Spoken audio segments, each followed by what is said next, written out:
Men hozir smartfonga videoga olmayapman. Bu meni yangi Ray-Ban Meta ko'zoynagim. Bittagina ochkiga shuncha vaqtmi deysizmi?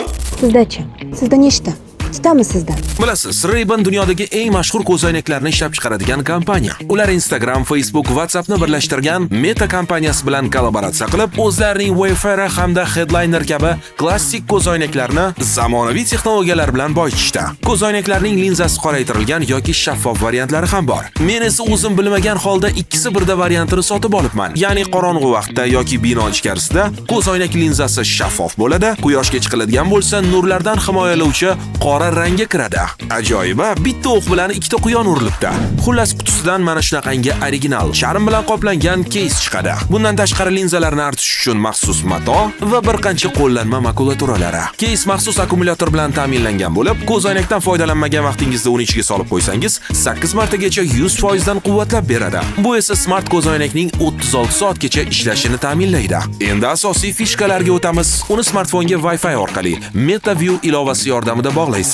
Keyin esa boshqarish va Full HD kamerasi yordamida tushirilgan suratlarni hamda 3 daqiqagacha uzluksiz tasvirga olingan videolarni qo'lga kiritish, saqlab qo'yish mumkin bo'ladi. Bu hali hammasi emas. Ushbu ko'zoynakni sotib olsangiz, sizga quloqchinlarni ham keragi bo'lmaydi. Sababi unda maxsus dinamiklar bo'lib, smartfondan yangraydigan sifatli ovozlarni tinglash mumkin bo'ladi. Atrofdagilarga uncha eshitilmaydi ham. Sifatli ovoz yozish va suhbatlashish uchun esa gadjetga 5 ta mikrofon o'rnatilgan. Bundan tashqari sun'iy intellekt ham mavjud. Qo'lni tekkizmagan holatda buyruqlarni berib bemalol boshqarish, ob-havo kabi ma'lumotlarni eshitish va hattoki real vaqt rejimida boshqa tilda gapirayotgan suhbatdoshingizni gapini tarjima qilib tinglashingiz ham mumkin. Odatiy boshqaruv uchun esa yon tarafini silasangiz bo'ldi. Sensorli boshqaruvi bor. Rasmga tushirish va videoga olish uchun tepasida maxsus tugmachasi ham. Uni 3 marta bosadigan bo'lsangiz, Instagram yoki Facebookda to'g'ridan-to'g'ri jonli efirga aynan mana shu ko'zoynak kamerasi orqali chiqasiz.